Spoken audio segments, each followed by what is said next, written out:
Hello student, आज हम शुरू करते हैं इंटीजर्स की 1.4 एक्सरसाइज। हमने पहले 1.1 एंड 1.2 एंड 1.3 कर चुके हैं, तो आज हम शुरू करते हैं 1.4। 1.4 का पहला क्वेश्चन है आपको choose the correct answer.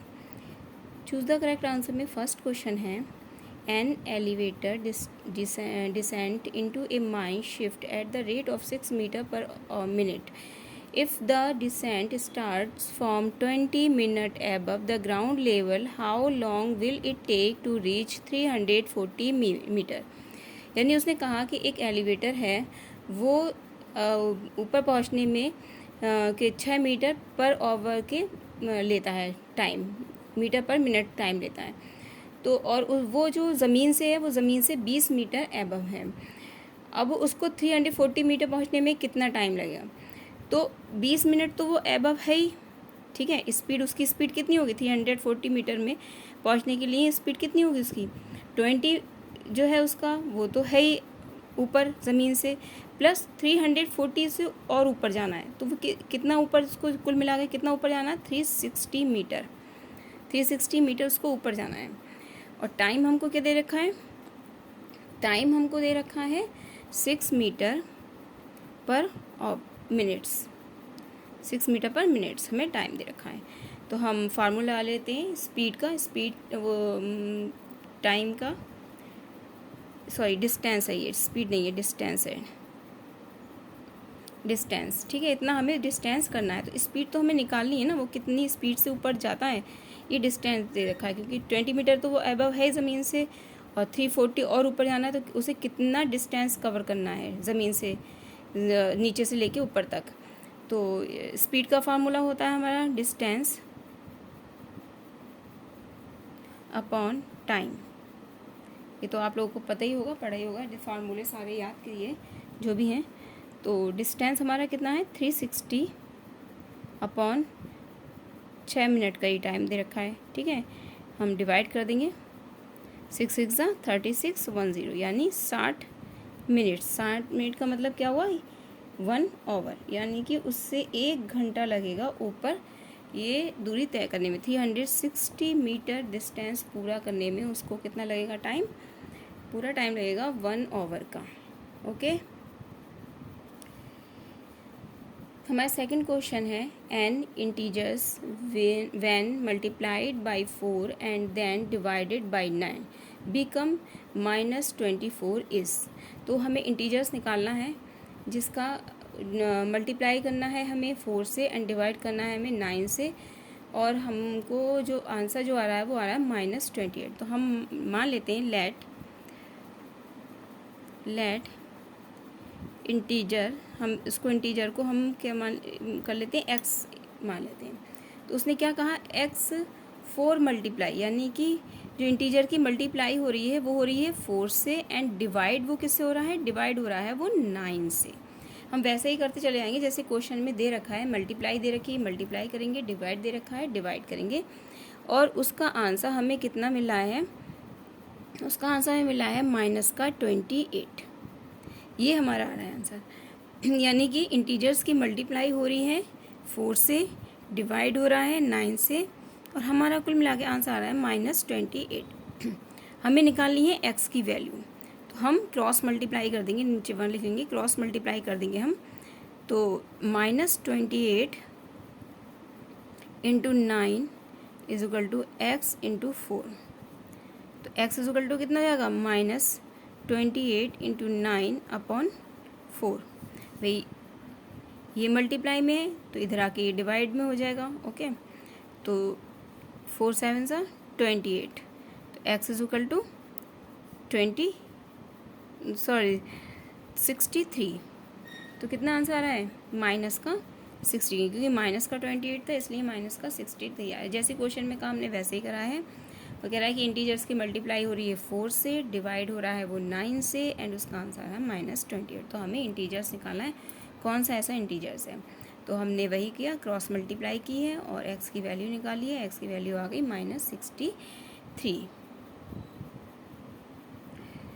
Next question है the product of 2 integers is 270 one of the integers is -18, find the other integers.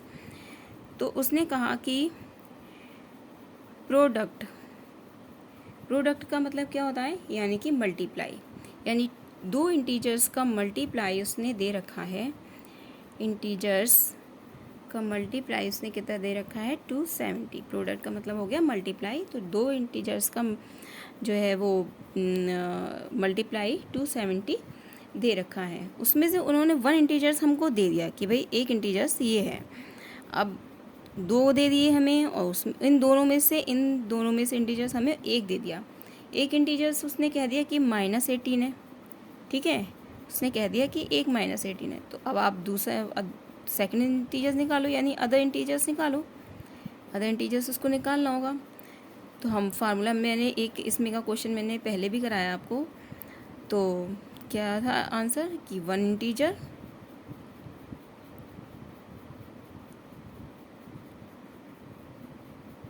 Into multiply कहा उसने, मल्टीप्लाई दे रखा ना, प्रोडक्ट दे रखा है, इसलिए हम मल्टीप्लाई करेंगे अदर इंटीजर, और उन दोनों का मल्टीप्लाई कितना दे रखा है, 270। तो हमने पहले भी बताया था कि जैसे जैसे वो क्वेश्चन करता जाता है वैसे वैसे ही हम उसमें वैल्यूज़ लगाते चले जाते हैं। वन इंटीजर्स दे रखा है -18, तो वन इंटीजर्स के नीचे हम लगा देंगे -18, और सेकंड इंटीजर्स जो है वो हमें निकालना है, और इन दोनों का मल्टीप्लाई कितना दे रखा है, 270। अदर इंटीजर्स निकालें तो उसको तो हम इधर ही छोड़ देते हैं।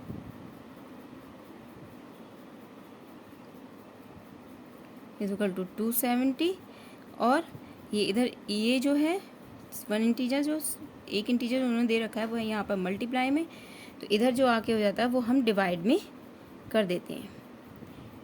ओके, हम डिवाइड में कर देते हैं। अब मल्टीप्लाई कर लो, या छोटे छोटे नंबरों से आप डिवाइड कर सकते हो। डिवाइड कर लो, आप अलग रख के कर लो, चाहे वैसे कर लो, वो आप देख लो कैसे कर। तो हमने आपको पहले बताया था, चाहो तो आप अलग रख के कर लो, अगर आपको ऐसे नहीं आ रहा है डिवाइड करना, 18 की टेबल नहीं याद है, ज़्यादातर आप लोग याद करिए 18 की टेबल। अगर 18 की टेबल नहीं याद है तो हम अलग रख के भी कर सकते हैं, ठीक है। 18 वन ज़ा 18, 18 वन ज़ा 18, 27 में से 18 निकालेंगे तो बचेगा 9, 18 फाइव ज़ा 90। तो दूसरा इंटीजर्स क्या निकल के आया, 15, यानी माइनस का, ये माइनस का है, तो हमारा दूसरा इंटीजर्स हमारा क्या निकल के आया, -15। इस तरह का क्वेश्चन मैं आपको पहले भी एक करा चुकी हूँ, तो आपको ध्यान रखना है कि किस तरह से कौन से क्वेश्चन करने हैं। ओके, नेक्स्ट क्वेश्चन कह रहा है कि वो if the quotient obtain on dividing an integer by -9 and -8 is and find the integers. हमें इंटीजर्स देना है, उसने क्वाइटेंट डिवाइडिंग दे रखा है, तो एक हमें दे रखा है -9, एक क्या दे रखा है, -9, और कितना दे रखा है, -8। तो मल्टीप्लाई हो जाएगी तो हमारा इंटीजर्स निकल आएगा, यानी कि 72। ये हमारा आ गया इंटीजर।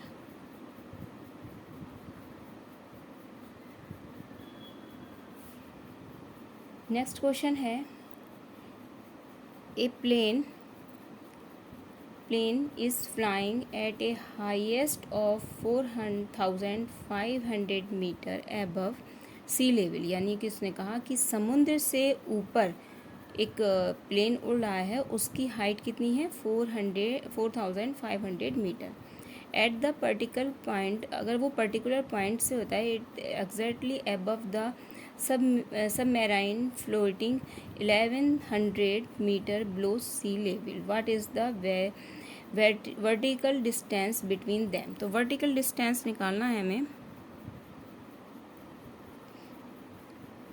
यानी कि हमें डिस्टेंस निकालना है। तो उसने ये कहा कि सी लेवल से वो, यानी समुद्र से ऊपर इतना है, और फ्लोटिंग कितनी है, 11, यानी तो दोनों को हम प्लस कर देंगे तो हमें पता चल जाएगा कि वर्टिकल डिस्टेंस कितनी है। तो कितना आ गया, 5600 मीटर। डिस्टेंस को हम किससे शो करते हैं मीटर से, ठीक है, डिस्टेंस को हम मीटर से शो कर दें। नेक्स्ट क्वेश्चन है, ए shopkeeper earns A profit of ₹1 by selling 1 pain on includes A loss of 30 पैसे on sale of 1 pencil. In a particular month, he incurs a loss of ₹5. In that month, he sold 10 pens. How many pencils did he sell in that period? कि उसने कहा कि एक shopkeeper है और वो pen बेचता है, यानी पेन की सेलिंग करता है, तो उसे ₹1 का प्रॉफिट हुआ, और जो पेंसिल पे उसे 30 पैसे का लॉस हो रहा है। तो अगर वो एक पर्टिकुलर मंथ ले ले, उसमें बेचता है वो 40 पेन, तो उसे कितनी पेंसिलें और बेचनी पड़ेंगी? तो हम जो है यहाँ पर उसको ये बताना है कि कितनी पेंसिल हमें और बेचनी पड़ेंगी। तो 1 पेन पे प्रॉफिट कितना होता है, यानी लिखना है हमें 1 पेन पे प्रॉफिट कितना हो रहा है। पूरा मैं आपको सॉल्व अच्छे से करके दिखा रही हूँ, ऐसे ही आप लिखोगे तो आपके नंबर कहीं नहीं जाएंगे। यानी 1 पेन पे प्रॉफिट इतना कितना हो रहा है, ₹1 का, ठीक है। लॉस ऑन सेलिंग कितना है, सेलिंग 1 पेंसिल पर कितना हो रहा है, 1 पेंसिल पे हो रहा है 30 पैसे, ठीक। टोटल लॉस उसने कहा, टोटल लॉस कितना हो रहा है हमारा,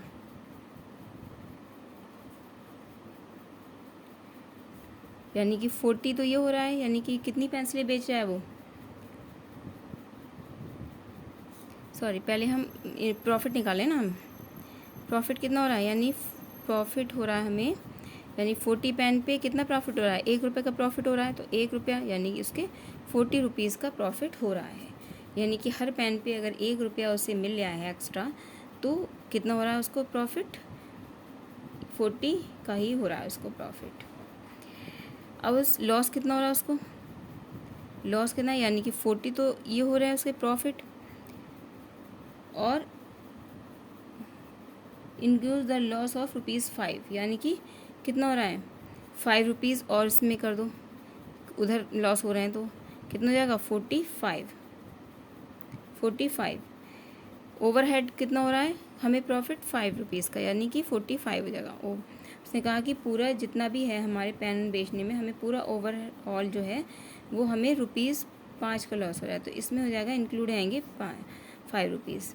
अब हम निकालेंगे पेंसिल का, पेंसिल का निकालो, ये तो हमारा पेन हो गए। पेंसिल कितनी बिकती हैं, इसमें बेचता है वो पेंसिल, हमें निकालनी है बेचने के लिए, और पेंसिल पे हमारा हो रहा है 30 पैसे लॉस हो रहा है। ओके, नंबर ऑफ पेंसिल, यानी कितनी पेंसिलें बिकती हैं हमारी, तो हमें वो निकालना है, ठीक है। तो 45 हमारे तो पेन बिक रहे हैं, ठीक है, और 30 पैसे का हो रहा है लॉस। 30 पैसे को हम रुपीज़ में चेंज कर लेंगे, यहाँ पर हम 30 पैसे को रुपीज़ में चेंज करेंगे तो 30/100 हो जाएंगे, तो 0 करके डिवाइड करेंगे तो कितना जाएगा, ₹1 में 100 पैसे होते हैं ना, तो हमारा कितना जाएगा 0.3 आ जाएगा आंसर, 0.3 रुपीज़, ठीक है, रुपीज़। तो हम यहाँ पर लिख लेंगे 0.3 रुपीज़। ओके, ये हटा देंगे पॉइंट, ऊपर एक 0 बना लेंगे, काट देंगे। 4 1 ज़ा 4, 3 1 ज़ा 3, 1 बचा, 3 5 ज़ा 15 और 0, तो कितना रहा 150, यानी वो कितनी पेंसिल बेच रहा है, 150 पेंसिल बेच रहा है। टोटल नंबर ऑफ पेंसिल, यानी कि वो 150 पेंसिल सोल्ड कर रहा है एक पीरियड में, यानी एक पीरियड में वो 150 पेंसिल जो है वो सोल्ड कर रहा है। ओके, आई होप आपको समझ में आई होगी, सारे क्वेश्चन अच्छे से समझ में आ गए होंगे। अगली वीडियो देखते हैं फिर। अगला एक ही एक्सरसाइज रह गई है इसमें, रिव्यू एक्सरसाइज, तो आप ये पहले आप करके देखिएगा, बाकी मैं आपको वीडियो शेयर करूँगी अगली एक्सरसाइज की। Okay, thank you.